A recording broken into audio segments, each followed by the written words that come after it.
Hey guys, welcome back to my channel, and today is going to be a really good one. So a lot of people who watch my channel are mostly college students. Most of my videos that have a lot of views are all about college. Everything that I did when I was at Pace, people seem to like them, and I get a lot of comments. I get a lot of DMs on my Instagram about just college and just the process and all that good stuff. So this video is targeted to my students who are going into college or are still in college. And I just want to talk to you guys about all the mistakes that I made going in and all the mistakes that I really honestly wish I knew. So this video is for you. Keep watching. It's gonna get juicy. It's gonna get good. Go get a notepad. And maybe after I'm done talking, go ask your parents, talk about it with someone, and just make sure that your friends are on the right path, and you are on the right path. Okay? Let's get into it. This video off, I went on Instagram and I asked my followers and people who followed me, what is one thing you wish you knew before going into college? So I've taken a note down from the responses I got. And the first one, somebody said that the school you go to really matters when applying for jobs.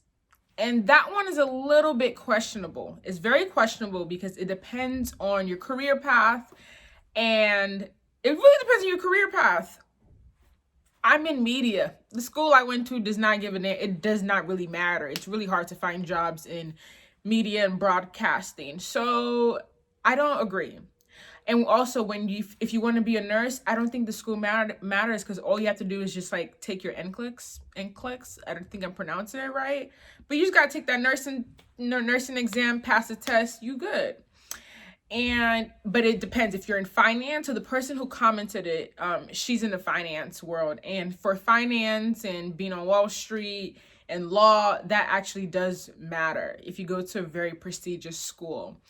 So if you are in a career path that is very strict, not really strict, but it's cornered on certain things, then you should definitely choose wisely on your school and just don't go to any school. But other than that, I think you could go to any school, honestly. Okay, number 2.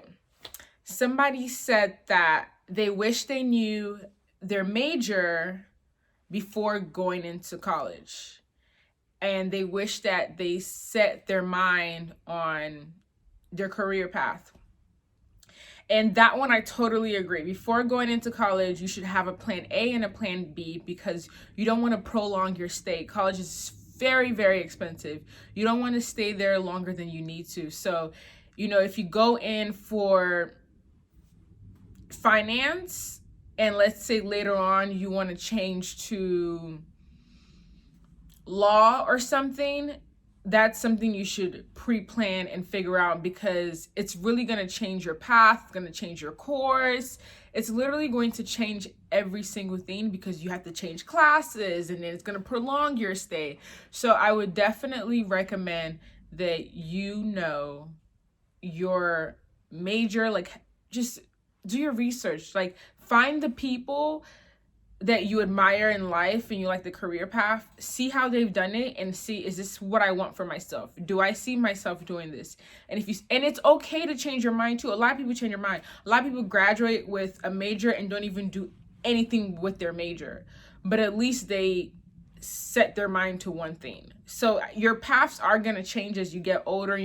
What you like and what you love is going to change, but come into college with a definite plan so you don't have to prolong your stay. Number 3, you guys, I hope you're listening. Like, I really do hope like it goes into your ear and it goes into your brain and it stays there. But number 3, refund checks. They don't tell you about that going in.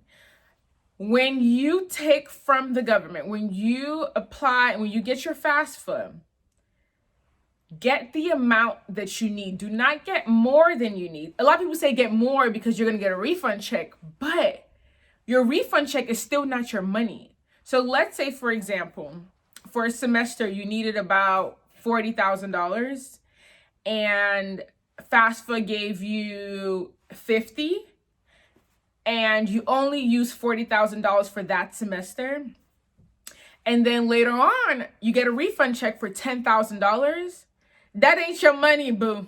That is not your money. That is not your money. That money is still from FAFSA. It's still what you borrowed. Put that money back into FAFSA. Like, put it back into your loan. Go pay your loan off. And that is one thing they do not tell you, because at the end of the day, it's going to catch up to you. They're going to be like, oh, well, we gave you a refund check. You could have paid off a little bit of your loan to reduce your interest rate.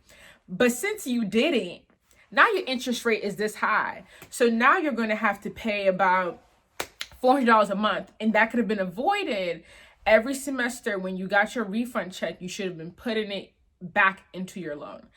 I did that. That is one thing I'm really proud of. When I got my refund check, I never spent it. I just put it back into my loan. Nobody really told me.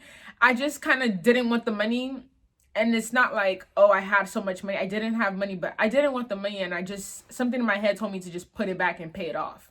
So that is number 3. Refund checks, just to make sure you just put it back where it came from. So there's no, in Nigeria, we said no wahala. So you don't have no wahala, no trouble at all.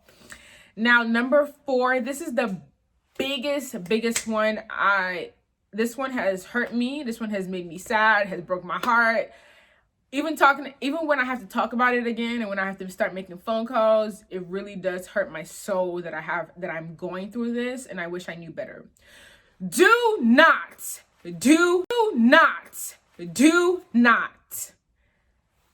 take a loan from a private bank. Stick to FAFSA only. Please, please, please, please, please. If I could touch one person in this video, and if one person can take something out of this video, do not take a loan from a private bank, because I did not know any better. Nobody told me better.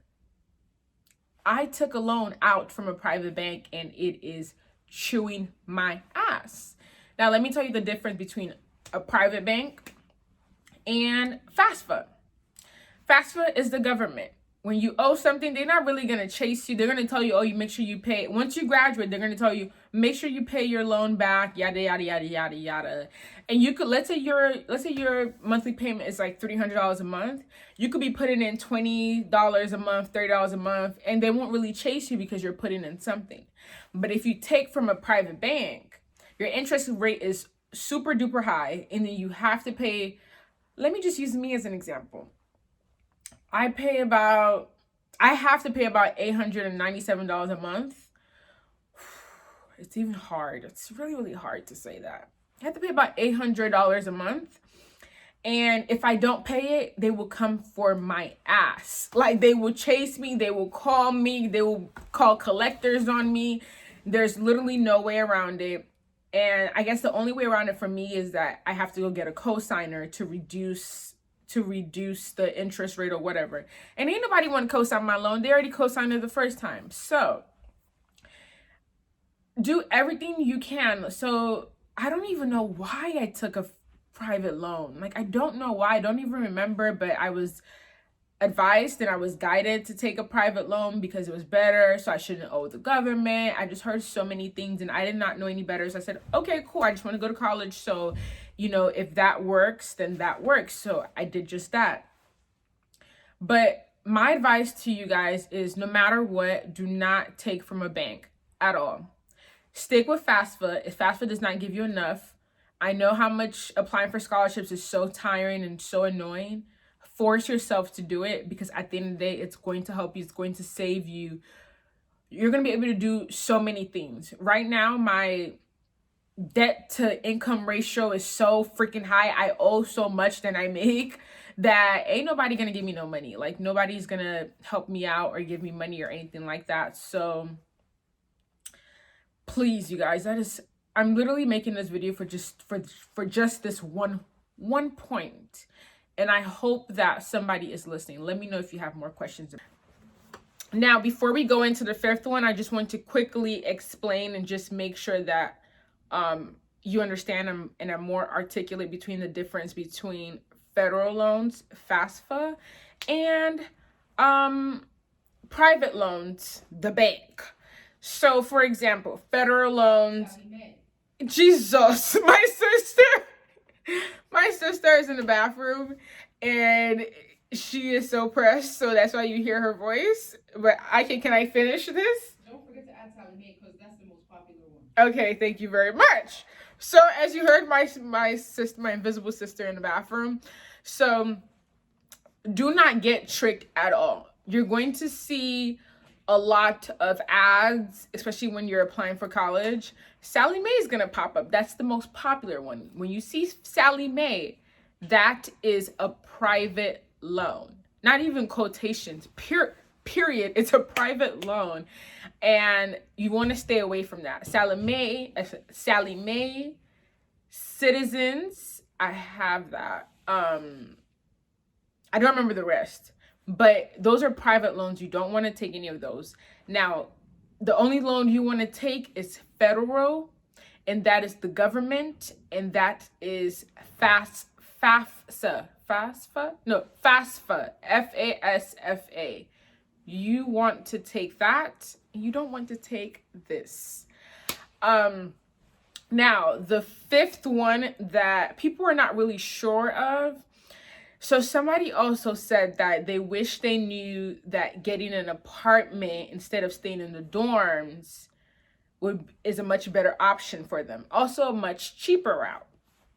My opinion about that is that I'm kind of like 50-50. I want everybody to get the college experience, have the dorm life, and just know, like, literally look at the breakdown of your tuition and how much your dorms cost, and kind of weigh it out with an apartment. So living on campus is always more expensive. They charge you like an arm and a leg. They charge you double of what you would pay for in an apartment. But I do agree, and I do push that as a freshman, you should experience college life for your first year. Your first semester, whatever, at least just get the feel of a dorm life. After that, wash your hands off of it as fast as you can, dry it off, and go to an apartment out of campus. It's going to be a little bit difficult because you're not going to have the same lifestyle as people on campus. You might not be close to a lot of people. You will start to feel like secluded. And it's going to be like you're just going to class and going back home or going to work, because that's how it was for me. I did not move out of the dorms until my junior year of college. And at your junior year, you really don't care anymore. So you're just over it. You're just going to your class and you're leaving. So I didn't really... can you hear my sister? She just decides to sweep in the middle of my damn video. But back to what I was saying. Thank God she's cleaning. But back to what I was saying. When you're in your junior year, you really don't even care. So I wasn't involved on campus at all in my junior year. I literally went to class and I went to work and I went home. That's how it was. But I did save so much money. I think for my dorm, and then don't forget, think about it clearly and deeply. For a semester or like a school year, you're not even staying in the dorms for a full year. You're not allowed to stay there during holidays, Christmas holidays. You're not allowed to stay there. New Year's, there's some holidays you're not allowed to stay there. Summertime, you can't stay there. So it's really not a full year. You're literally not staying in the dorms for 12 months. You're literally staying in the dorms maybe like 5 months at a time or something like that. But when I had to break it down and decide, well, I had no choice. I had to go to an apartment. I just really could not afford to pay my dorm fee anymore. My dorm fee was $32,000 a semester, I think, and that was ridiculous. So I think times have changed now. Are people still living in the dorms during this time? Can somebody tell me? Because of Corona and COVID, I don't even know if people are in the dorms. I think everybody's like doing school from home. But I would say, like, I think personally, I'm letting you know that it's more expensive to be on campus than to stay out of campus. But I do think that everybody should experience the campus life just at least one semester and then chuck up the deuces and bounce. Okay, nobody's gonna tell you this going in, but there's work study on campus. Work study is free money. Work study is, you pay all this damn tuition, you better give me something back. That's basically what work study is. You work on campus as a desk assistant, as a student union assistant, desk person, as a RA, apply for RA, that's free housing. Try to get involved on campus to make your life a little bit easier. I worked on campus as a desk assistant for 3 years, so very, very important. And one thing that a lot of students don't do, I think this is number 7 now or number 6, I'm not sure, but one thing a lot of students don't do is that they graduate college without an internship. And I think that is the worst thing you could possibly do, because it's going to bite you in the ass when you're applying for jobs when you graduate. And it sucks because, you know, we pay all this money to go to school, so you think it's automatic you get a job because you have a bachelor's degree. But in this day and age, a bachelor's degree is equivalent to like a high school degree. No offense. I'm sorry to me. I'm sorry to everybody else. I'm not taking no offense to it because I have a bachelor's degree. But what I'm saying is that get an internship your sophomore year, your junior year, your senior year. At least try to obtain 1 or 2 internships just so you have something on your resume to show that you have work experience or you have knowledge in the field that you want to go in. And make sure you get an internship in something that you're passionate about, because it's not going to be useful. I worked at a fashion PR company. I interned at a fashion PR company, and this is no shade to them, but I don't use that on my resume. It has nothing to do with what I want to do in life. But I have PR experience, and that's about it. But nobody tells you that. Everybody, like, I know a lot of people who graduate college without an internship. Why? Why? Get an internship. Get an internship. Force yourself.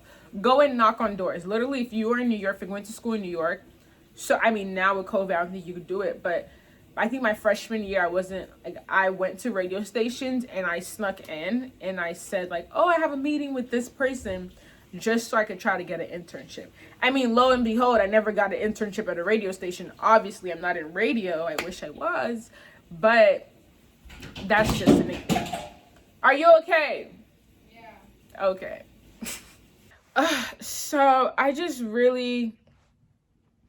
I hope you guys enjoyed this video, and I hope you guys learned a lot. If you want me to make a part 2 of what I wish I knew before going into college, I am more than happy to make one. And I really do hope that if nobody watches this or somebody just watched this, that at least one person takes something out of it.